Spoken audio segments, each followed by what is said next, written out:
of a parallelogram AB, BC, CD and DA respectively. So this is my R1 connected on AB, R2 connected on BC, R3 connected on CD and R4 connected on. Not stopped here, he added more things here. Secondly, he says if one galvanometer is connected on one of the diagonals,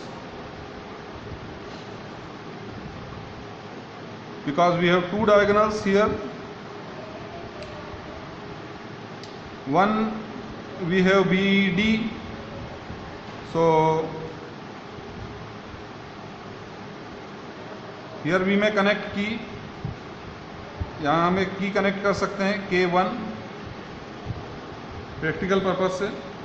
यदि हमको कोई बोले कि भाई practical में हम जैसे करते हैं वैसे दिखाइए, प्रैक्टिकली जो हम करते हैं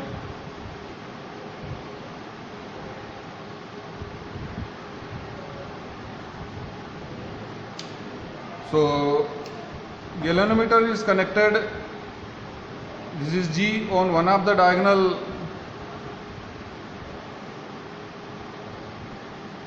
BD and on another diagonal, suppose battery is connected, so that diagonal is AC, that diagonal is AC. So I am making connections like this.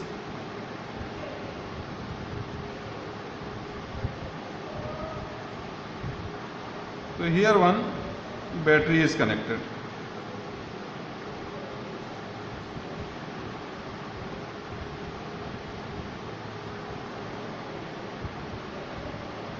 And battery E, one cell or battery E is connected on other diagonal AC.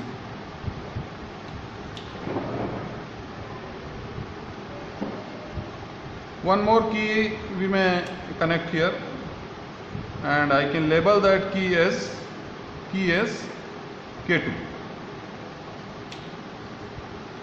Moreover, he says कि if we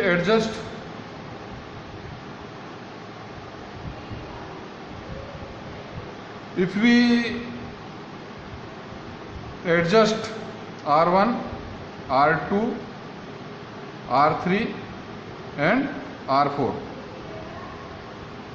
in such a way that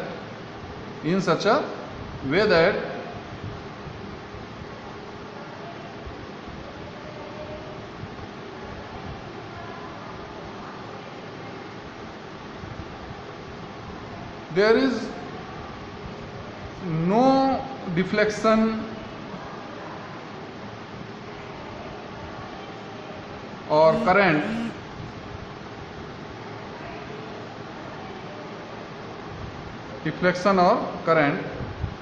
in galvanometer G.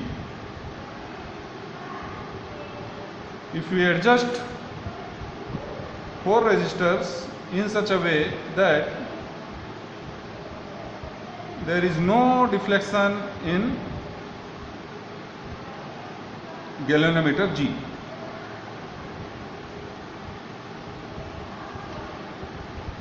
Fine. So why there will be no deflection in galvanometer G? Why there will be no deflection in galvanometer G?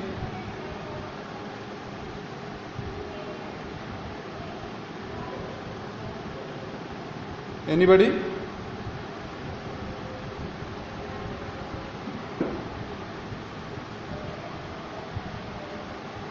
Are you able to see whole screen? पूरा screen आपको दिख रहा है? Okay, good. So current will actually start from positive terminal entering at junction A, and from here it will divide in 2 parts, and those parts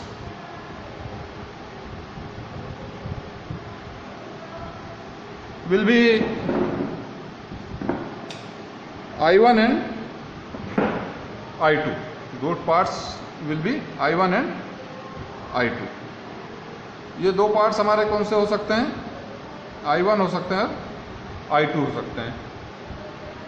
यदि full current आई थी, तो no doubt I will be equal to, यदि full current आई थी तो we are able to write I is equals to I1 plus I2 by junction rule.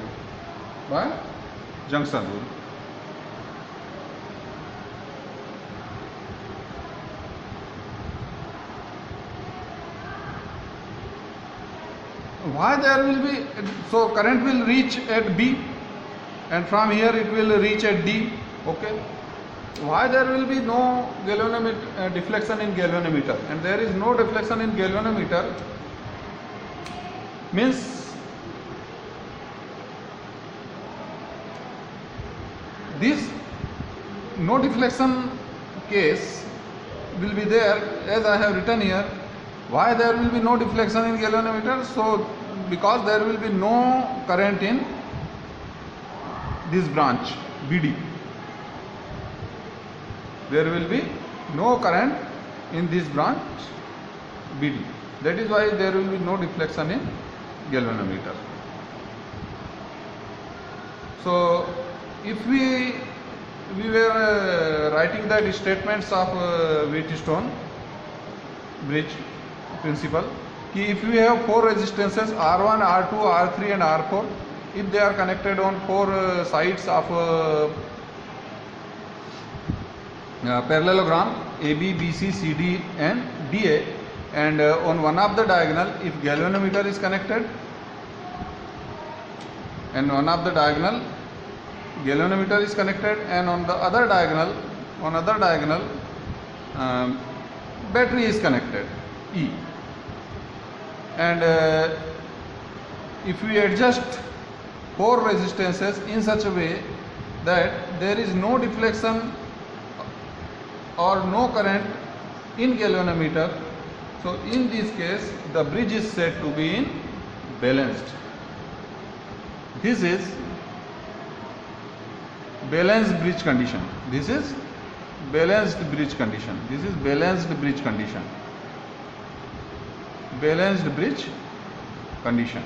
This is balanced bridge condition. And in this condition, the ratios of resistances connected on adjacent sides, ratios of resistors connected on adjacent sides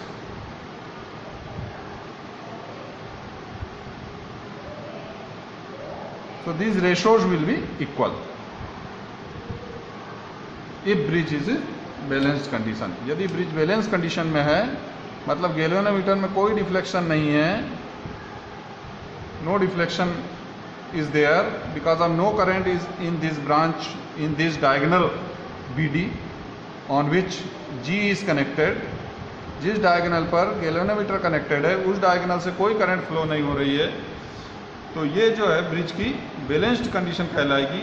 और इस balanced condition में, bridge की balanced condition में आपका जो adjacent sides पर resistors लगे होंगे उनका रेशो इक्वल होगा.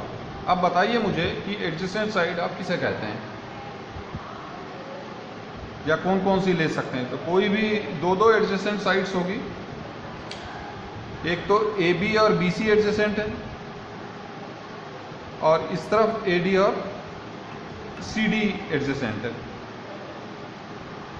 और हम कह सकते हैं क्या कि AB और AD एडजेसेंट है या BC और CD एडजेसेंट है. तो in any way you can do, the results will be same, there will be no problem at all. So I can write either Here R1 was connected, here R2 was there, here R3 and here R4. So I can write either R1 upon R2 is equals to, one thing is here कि you can't do R3 upon R4. You have to do R4 upon R3. You have to do R4 upon R3. Because in a parallelogram, sides you can't change, the sequence you can't change. So this is, R4 upon R3. It will be not R3 upon R4. So this thing you have to remember. Or this can be written as, and there will be no problem as far as adjacent side is concerned. Taking adjacent sides, there will be no problem. When I am writing R1 upon R4, when I am writing R4 upon R1 upon R4, means I am taking AB and AD adjacent side. So no problem at all. By transposing, I am getting this. R1 upon R4 is equals to R2 upon R3. So whether you take these two adjacent sides, pair of these two adjacent pair, this pair and this pair, or you take this pair and this pair. बस आपको sequence का ध्यान रखना है कि आपको R1 upon R2 और इधर से ऐसे सीक्वेंस नहीं करना है, सीक्वेंस आपको सही रखना है, तब आपका मैथमेटिकली यदि आप करेंगे तब भी करेक्ट आएगा। आ गया समझ में? इतना लिखना। ये था बेटा पूरा आपका व्हीटस्टोन ब्रिज का प्रिंसिपल। अब हम जाएंगे इसके प्रूफ पर with the help of Kirchhoff law. आपको मैंने क्या सावधानी बताया? साइक्लिक ऑर्डर में नहीं चलना है ऐसे। आपको जो साइड लेते हैं रेशोज में, आपको मालूम है ट्रायंगल्स का जब रेशोज लेते हैं तो आप साइड्स का ध्यान रखते हैं। जिस साइड को आप ऊपर दिखाते हैं उसी साइड को इस तरफ भी दूसरे साइड में भी दिखाना पड़ता है आपको। तो R1 upon R2 is equals to R4 upon R3 या R1 upon R2 is equals to R4 upon R3, left right या R1 upon R4 is equals to R2 upon R3। Mathematically भी ये चीज वैसे ही आ रही है। फिगर को देखकर लिखने की आदत होना चाहिए आपको, ठीक है? फिगर को देखकर लिखने की आदत होना। आपका प्रैक्टिस कैसी होना? That upon this is equals to that upon this, ऐसे, या that upon this is equals to that upon this, ऐसे लिखना है आपको जब अप्लाई करना है। So we are going to prove this.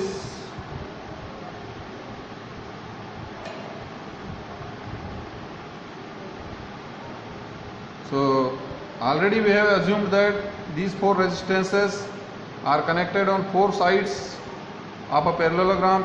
My parallelogram is ABCD. My parallelogram is ABCD.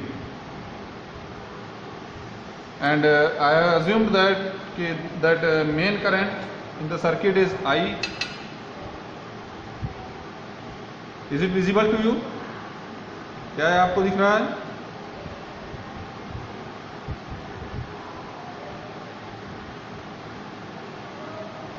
क्या है, आपको दिख रहा है पूरा?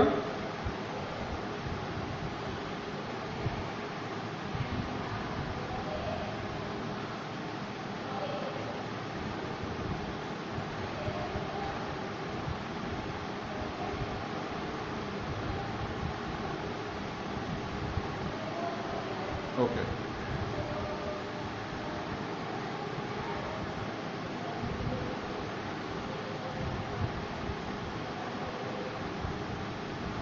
So we start. My main current is I and it is divided in I1 and I2, and let us assume that in BD branch on which galvanometer is connected, the value of current is Ig. Value of current is Ig. So apply Kirchhoff's second law, that is loop law. On one of the loop A, B, D, A, A, B, D, A, A, B, D, A, cyclic order. The potential drop, what is Kirchhoff's loop law?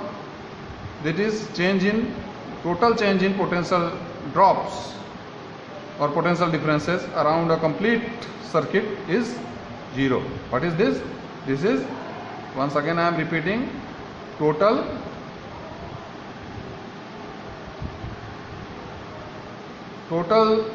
change in potential difference or drop around a closed loop in complete round is 0. Fine.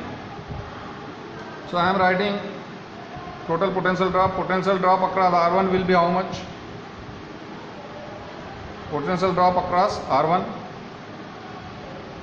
will be how much? The current multiplied by, according to Ohm's law, resistance.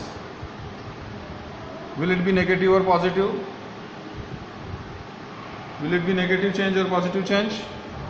We are traveling in the direction of the current, yes, negative. Potential drop across galvanometers, because galvanometer will have some its resistance ना, because galvanometer is made of coils, it has coils, coil रहेगी galvanometer के अंदर, तो उसके कारण क्या होगा कि galvanometer की coils का भी resistance होगा, वायर से बनी हुई coil का काफ़ी, तो मान लो उसका resistance कितना है, G है, मान लो galvanometer की coil का resistance कितना है, G है, और current flow कितना है उसमें, Ig है, तो potential drop कितना होगा यहाँ, again resistance multiplied by current, will it be positive or negative? Again it will be negative. Fine, because we are traveling in the direction of current. Next, we are traveling on DA branch from D to A. My resistance is R4. The potential drop across this resistance will be how much? Because current is I1, so R4 I1, and will it be negative or positive? No, not negative. Current was bifurcated from junction A like this. Yes?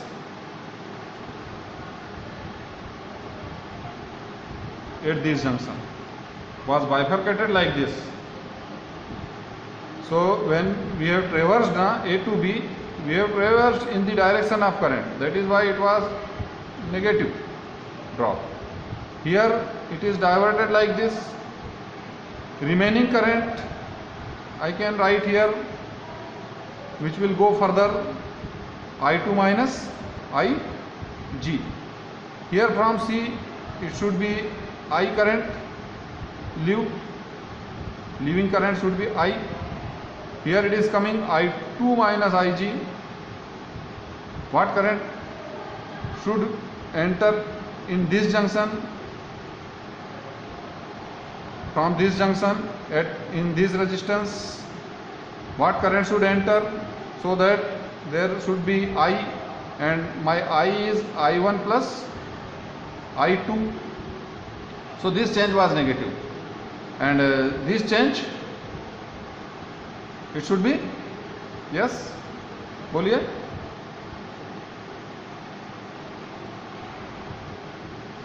yeah, positive, because we are traveling opposite direction, positive.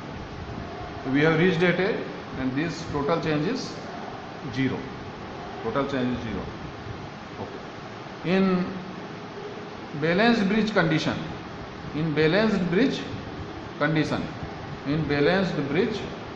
since there is no deflection in galvanometer pointer, galvanometer का pointer, ऐसे galvanometer का pointer, galvanometer में क्या होता है, 0 बीच में होता है, ये तो यदि बैलेंस नहीं रहेगा तो या तो इस तरफ पॉइंटेड होगा या इस तरफ पॉइंटेड होगा गैल्वेनोमीटर, लाइक दैट। केवल ये करंट डिटेक्ट करने के काम आता है इंस्ट्रूमेंट। तो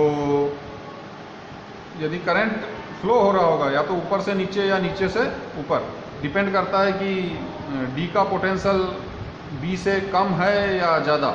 यदि डी का पोटेंशियल, डी ज़्यादा पोटेंशियल पर होगा तो डी से बी चला जाएगा।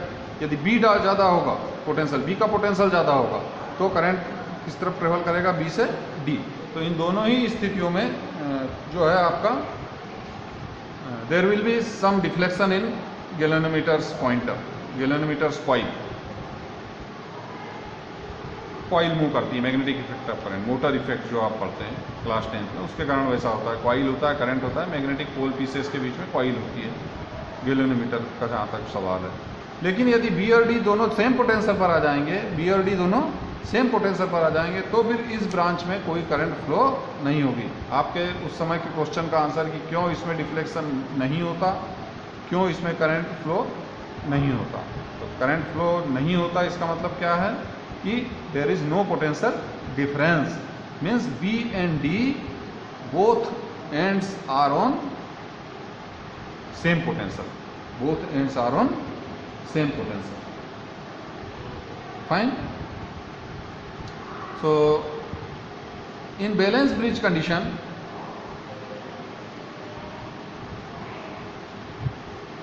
Ig will be 0. Ig will be 0. So I am putting Ig 0. So I will have minus I2 R1 plus R4 I1 is equals to 0.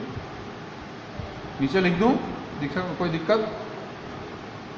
और नीचे लिख दूं ना बच्चा, R2 R4 I1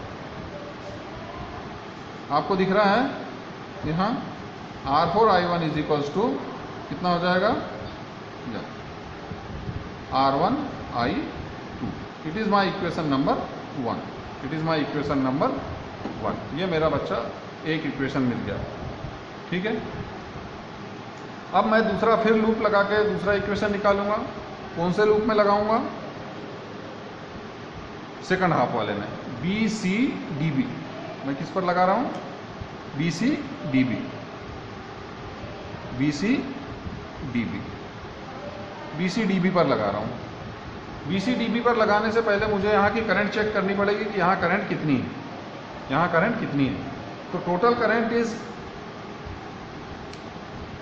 should leave from C junction should be I, because at A it is entering I, so from C it should be leave I, and I is equal to I1 plus I2. So I2 minus IG is entering at C. So what is expected from this side? From B to C it is I2 minus IG. B से C की तरफ I2 minus IG current आ रही है, तो D से A C की तरफ कितना कंट्रीब्यूशन आना चाहिए कि टोटल I1 प्लस I2 मतलब I हो जाए, या I1 plus IG। Excellent, I1 plus IG सही भी है। इस तरफ से मान लो IG आ रही थी, इस तरफ से I1 आ रहा था, दोनों मिलके यहाँ से दोनों इनकमिंग हो जाएगा तो out going I1 plus IG हो जाएगा, और इनका total contribution I1 plus I2 दे देगा। एग्जैक्ट, वेरी गुड, ये हो गया आपका। देखिए मतलब R2 से होकर I2 माइनस IG फ्लो हो रही है, और R3 से होकर, this is R3 resistance, this is R3, R3 से होकर कितना फ्लो हो रहा है,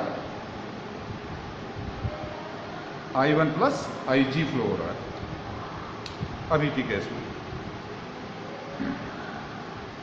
so potential drops across this resistances.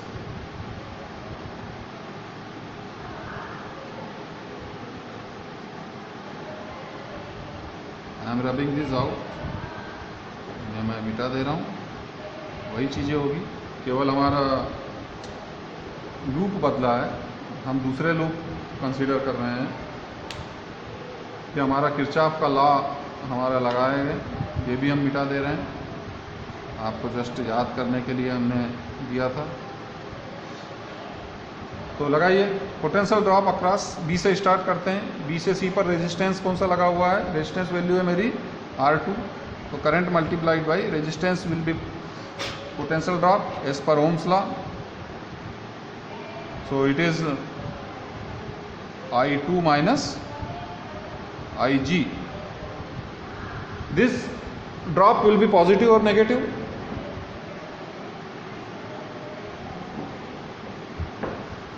Yes, because we are traveling in the direction of current. Current was once again, एक बार फिर से याद कर लेते हैं क्या हो रहा था। हो रहा था कि बी जंक्शन पर क्या हो रहा था, बी जंक्शन पर I2 करंट आ रही थी, इनकमिंग थी, दो पार्ट में बट रही थी, आउटगोइंग थी। IG इस तरफ चली गई गैल्वेनोमीटर से होकर, तो बची हुई I2 minus IG, remaining part of I2।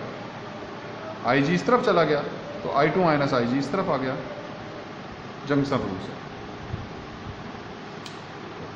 It will be negative because we are travelling in the direction of current. ठीक है, C से D पर आइए। C से D ब्रांच पर कौन सा रेजिस्टेंस लगा हुआ है, R3। करंट कितनी जा रही है और दूर लिख दीजिए, और उसकी डायरेक्शन क्या है। हम ट्रेवल कर रहे हैं C से D, क्लॉकवाइज ट्रेवल करेंगे, हमने वास्तु के हिसाब से पहले ही सोच के रखा है, एंटी क्लॉकवाइज नहीं चलेंगे ना, वास्तु को मानते हैं हम। C से D, C से D हम जा रहे हैं और हमारी करंट कहाँ जा रही है, D से C जा रही है, तो अपोजिट जा रहे हैं, तो कैसा करेंगे, ये ड्रॉप कैसा होगा, current multiplied by resistance will be potential drop once again by Ohm's law. Yes, lucky बताओ, will it be positive or negative this drop? Very good, very opposite direction positive. अब आ जाइए D से B, B से चलते हुए B से C, C से D, एक एक करके चल रहे हैं। देखिए B से C में कौन बैठा था, R2 था। C से D में कौन था, R3 था। और D से B में कौन है, G रेजिस्टेंस है। कौन रेजिस्टेंस है, G रेजिस्टेंस है। गैल्वेनोमीटर की कॉइल का हम कितना रेजिस्टेंस मार रहे हैं, G। तो कितना ड्रॉप होगा, यदि मान लो यदि गई तो current multiplied by resistance IG into G. So will it be positive or negative? Once again we are going from D to B, B to C, C, yeah. Yes, we are going from D to B and current is from B to D. So opposite direction of traveling journey and direction of current journey, current flow, both are opposite. So this change will once again be, yes, yeah, very good, positive. So these are sum of all potential drops and it should be 0 in a complete round. Once again, in balanced bridge condition, in balanced bridge condition, in balanced bridge condition,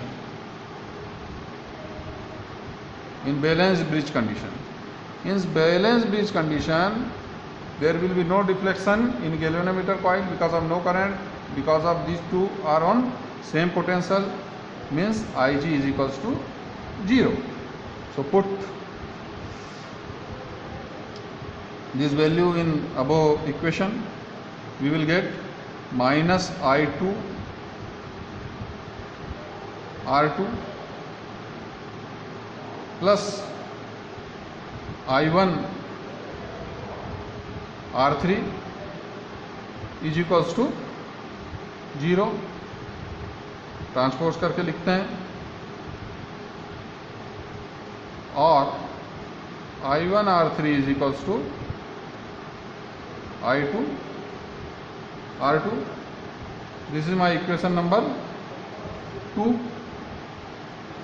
Now divide 2 by 1. 1 by 2 कर दीजिए.